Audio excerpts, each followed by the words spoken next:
મિત્રો, તમે જમીન, મકાન કે દુકાન ખરીદવા જાઓ ત્યારે દસ્તાવેજ તો જુઓ જ છો, પરંતુ એક એવો કાગળ જેને ઘણા લોકો માત્ર એક સામાન્ય કાગળ માનીને બાજુ પર મૂકી દે છે, તેનું નામ છે ઇન્ડેક્સ 2.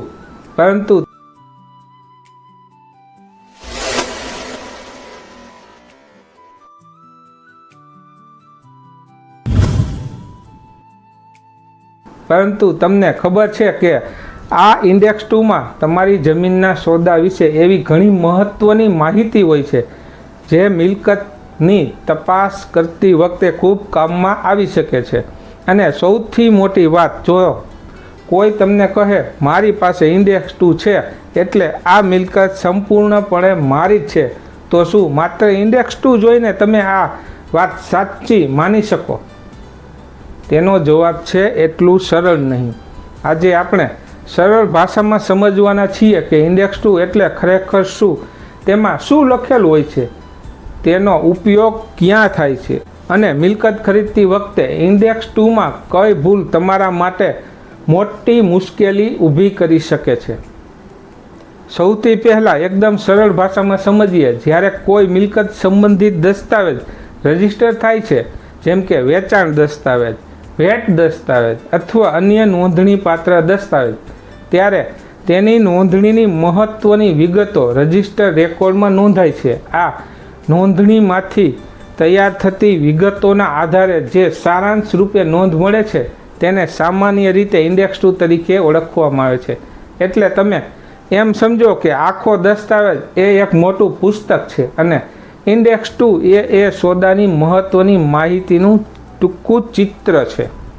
ભારતમાં ભારતીય નોંધણી અધિનિયમ 1908ની કલમ 55માં ઇન્ડેક્સ સંબંધિત જોગવાઈઓ છે. નોંધણી કચેરીના રેકોર્ડમાં દસ્તાવેજની વિગતો અને સંબંધિત પક્ષકારોની માહિતી રાખવાની વ્યવસ્થા આ કાયદા હેઠળ થાય છે. એટલે ઇન્ડેક્સ 2 કોઈ ખાનગી વ્યક્તિએ પોતાની રીતે બનાવેલો કાગળ નથી, પરંતુ નોંધણીની પ્રક્રિયા સાથે જોડાયેલો સત્તાવાર રેકોર્ડનો ભાગ છે. હવે સવાલ આવે કે ઇન્ડેક્સ 2માં શું હોય છે? સામાન્ય રીતે તેમાં દસ્તાવેજ નંબર, નોંધણીની તારીખ, દસ્તાવેજ સાથે જોડાયેલા પક્ષકારોના નામ, મિલકતની ઓળખ અને વર્ણન સંબંધિત વિગતો, સોદાની કિંમત અથવા પ્રતિકૂળ સંબંધિત વિગતો અને મિલકત કયા વિસ્તારમાં આવેલ છે તેની વિગતો જેવી મહત્ત્વની માહિતી મળી શકે છે. ચોક્કસ વિગતો દસ્તાવેજના પ્રકાર અને રેકોર્ડ પ્રમાણે અલગ હોઈ શકે છે. હવે એક ઉદાહરણથી સમજીએ. માનો કે રમેશભાઈએ સુરેશભાઈ પાસેથી એક પ્લોટ ખરીદો. બંને પક્ષે વેચાણ દસ્તાવેજ કર્યો અને તે રજીસ્ટર થયો.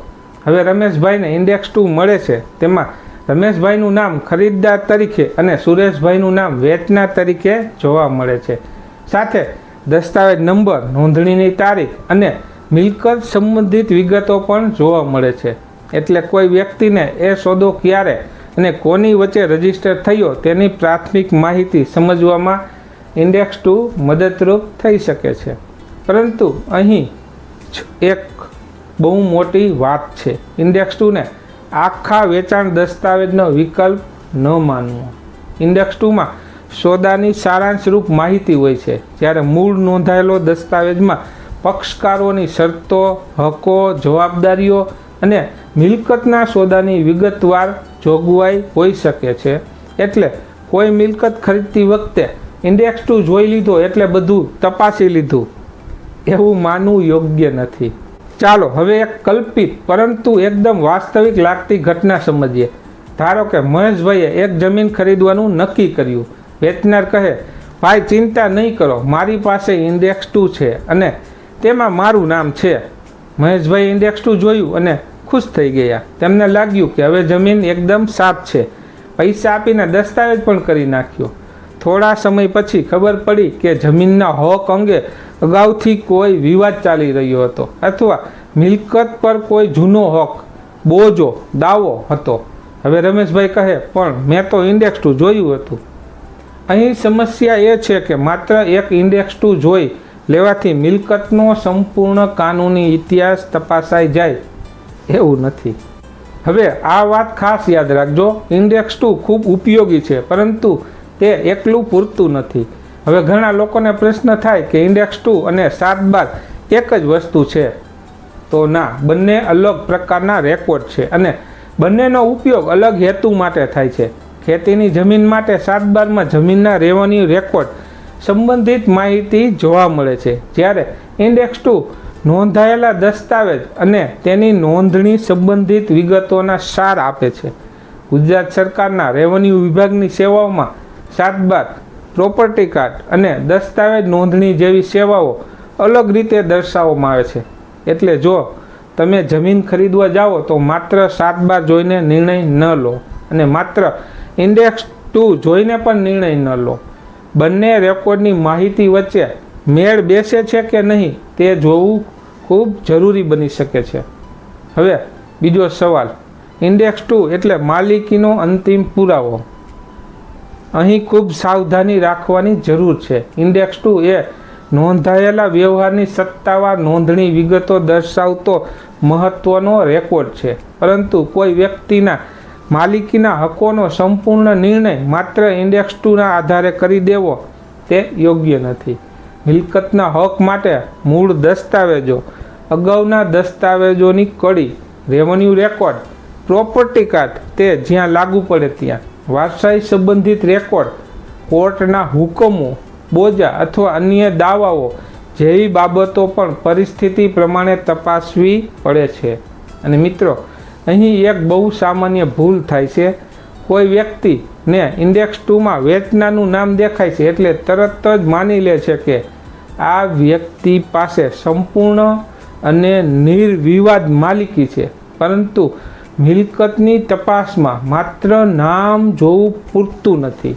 એ નામ ક્યાંક દસ્તાવેજથી આવ્યું, અગાઉ કોણ માલિક હતું, મિલકત વારસાઈથી આવી છે કે વેચાણથી, કોઈ હિસ્સો બીજા વ્યક્તિનો છે, કોઈ કોર્ટનો હુકમ છે, કોઈ બોજો છે. આ બધા પ્રશ્નો પણ મહત્વના છે. મિત્રો, હવે એક જૂના જમાનાનું ઉદાહરણ લઈએ. આપણા રાજા મહારાજાના સમયમાં જમીનના હક માટે લખાણ, સનદ અને સાક્ષીઓનું ખૂબ મહત્વ હતું. એક કહેવત જેવી વાત હતી, written proof is stronger than spoken promise. એટલે કે મોઢે કહેલી વાત કરતાં લખાણમાં રહેલો પુરાવો વધારે મજબૂત ગણાતો. આજના સમયમાં પણ મૂળ વિચાર એ જ છે. મિલકતના સોદામાં ભરોસો રાખવા કરતાં દસ્તાવેજ તપાસવો એ વધુ સમજદારીની વાત છે.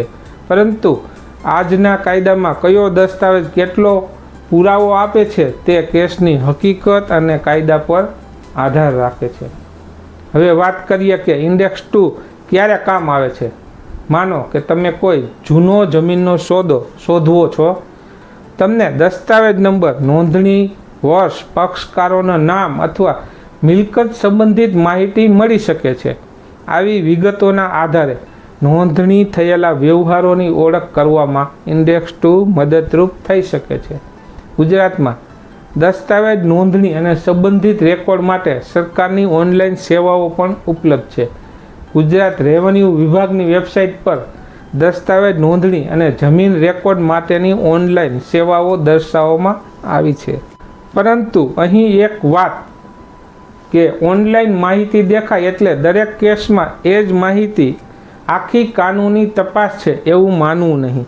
જૂના રેકોર્ડ, સ્કેન કોપી, પ્રમાણિત નકલ અથવા ચોક્કસ દસ્તાવેજોની જરૂરિયાત હોય તો યોગ્ય સરકારી કચેરી અથવા અધિકૃત પ્રક્રિયા દ્વારા ચકાસણી કરવી વધુ સુરક્ષિત રહે છે. હવે એક પ્રશ્ન તમારા મનમાં આવતો હશે, જો ઇન્ડેક્સ 2માં નામ ખોટું હોય તો શું કરવું? આવી સ્થિતિમાં પહેલાં મૂળ નોંધાયેલો દસ્તાવેજ અને સંબંધિત રજિસ્ટ્રેશન રેકોર્ડ તપાસવો જરૂરી છે.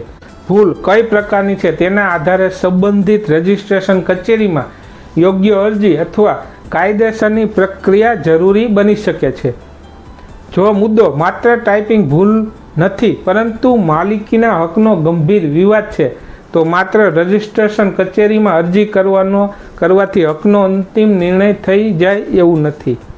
એવા કેસમાં યોગ્ય કાનૂની માર્ગદર્શન લેવું ખૂબ જરૂરી બને છે. બીજી સામાન્ય ભૂલ એ છે કે લોકો ઇન્ડેક્સ 2માં રહેલી મિલકતો મિલકતની વિગતો વાંચતા જ નથી. સર્વે નંબર, બ્લોક નંબર, વિસ્તાર, મિલકતનું વર્ણન અને દસ્તાવેજની તારીખ જેવી વિગતો ધ્યાનથી જોવી જોઈએ. ખાસ કરીને તમે જે મિલકત ખરીદવા જઈ રહ્યા છો તે જ મિલકત છે કે નહીં, તેની ઓળખમાં કોઈ ગડબડ તો નથી ને, તે ચકાસવું ખૂબ જરૂરી છે. ત્રીજી ભૂલ, જૂનો ઇન્ડેક્સ 2 જોઈને હાલની સ્થિતિ નક્કી કરી દેવી. માનો કે 2010માં કોઈ વ્યક્તિએ મિલકત ખરીદી હતી અને તેના નામે ઇન્ડેક્સ 2 છે, પરંતુ ત્યાર પછી 2015માં તેણે એ મિલકત કોઈ બીજાને વેચી દીધી હોય તો માત્ર 2010નો ઇન્ડેક્સ 2 જોઈને તમે 2026માં એ વ્યક્તિને માલિક માની શકો નહીં. એટલે જમીનનો ઇતિહાસ તારીખ પ્રમાણે તપાસવો જરૂરી છે અને આ જ કારણથી હું તમને કહું છું કે ઇન્ડેક્સ 2ને મિલકતની વાર્તાનું એક પાનું માનો, આખું પુસ્તક નહીં. ચાલો હવે એક સરળ વાત યાદ રાખીએ. જો તમે મિલકત ખરીદવા જઈ રહ્યા છો તો પહેલાં વેચનાર શું કહે છે તેના પર ભરોસો ન કરો.